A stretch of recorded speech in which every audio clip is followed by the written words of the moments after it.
Bonjour et bienvenue. Aujourd'hui, on s'attaque à un outil qui est tout simplement crucial pour quiconque fait de la publicité sur TikTok. Je parle bien sûr du fameux pixel. Allez, pour commencer, mettons-nous dans une situation que, franchement, beaucoup d'annonceurs connaissent bien. C'est le genre de scénario super frustrant. Et voilà. Cette citation, elle ne sort pas de nulle part, hein. C'est un vrai annonceur qui l'a postée. Et elle capture parfaitement le cœur du problème. Il y a une déconnexion totale entre ce que les outils affichent et ce que la plateforme publicitaire, elle, semble comprendre. Ok, alors, petit retour en arrière pour être sûr que tout le monde suit bien. Le pixel TikTok, c'est quoi au juste? Eh bien, on peut dire que c'est officiellement le meilleur ami pour des campagnes publicitaires qui cartonnent.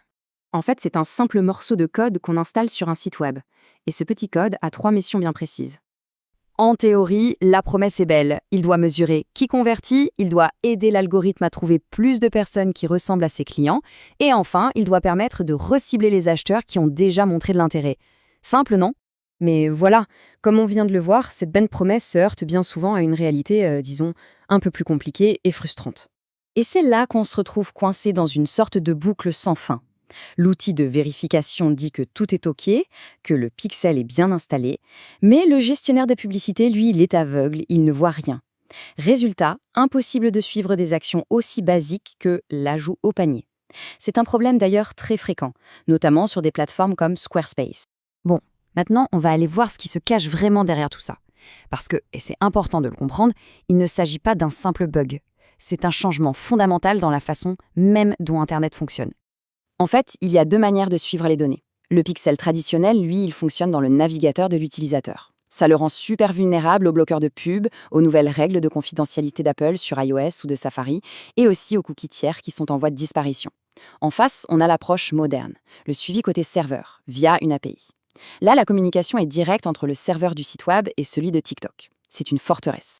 Et l'impact de cette vulnérabilité, il est juste énorme.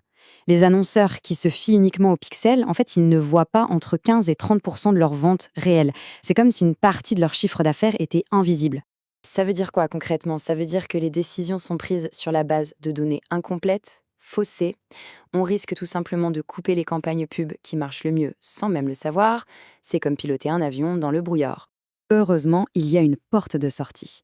Il existe une solution moderne pour régler ce problème une bonne fois pour toutes, l'API de conversion, qu'on appelle aussi l'AKPI. Il faut voir la CACEP comme une sorte de ligne téléphonique privée et sécurisée, une connexion directe, stable, que les bloqueurs de publicité et les mises à jour des navigateurs ne peuvent absolument pas perturber. C'est la voie express pour les données. Mais attention, la recommandation des experts, ce n'est pas de jeter le pixel. Au contraire, la meilleure stratégie, c'est une approche hybride. On garde le pixel pour les événements de début de parcours, comme les vues de page, et on utilise la CAPI, bien plus fiable pour les actions cruciales, les achats, les prospects, et pas de panique, un système de dédoublonnage empêche de compter les événements en double. Et le plus beau dans tout ça, c'est que pour ceux qui sont sur des plateformes comme Shopify, mettre ça en place est d'une simplicité déconcertante. Vraiment, ça se fait en 3 clics. On ouvre l'app TikTok dans son admin Shopify, on va dans Paramètres, puis Partage de données, et là, on sélectionne Maximum. Et voilà. En faisant ça, on active automatiquement l'API de conversion en plus du pixel. C'est la configuration la plus solide possible en un seul clic. Ok, donc le suivi est réparé, c'est une excellente chose. Mais ce n'est que la moitié du travail. Le véritable objectif, le secret pour vraiment faire la différence, c'est d'améliorer la qualité des données. Et ça a un impact direct et massif sur les coûts publicitaires. Pour ça, il faut s'intéresser à une métrique un peu cachée que la plupart des gens ignorent, l'EMQ, la qualité de correspondance des événements. C'est un score sur 10 qui va mesurer la capacité de TikTok à faire le lien entre une conversion, mettons un achat, et un compte utilisateur TikTok précis. C'est cette note qui va déterminer le prix à payer pour les pubs. Pour faire simple, avec un score bas, en dessous de 4, l'algorithme est perdu. Il sait qu'il y a une vente, mais il ne sait pas par qui. Du coup, le coût par achat grimpe. Par contre, avec un score élevé, au-dessus de 7, l'algorithme sait exactement qui a acheté. Et là, il devient une machine de guerre pour trouver des milliers d'autres personnes similaires, ce qui fait chuter le coût par achat. Et le seul moyen fiable d'obtenir un super score IMQ, c'est encore une fois la CAPI. Elle seule peut transmettre de manière sécurisée et anonyme, on dit hachée, des informations clés comme les emails ou les numéros de téléphone, ce qui permet à TikTok de faire une correspondance parfaite. Au final, la vraie question à se poser est donc, Quelle est la qualité des données que l'on envoie à TikTok?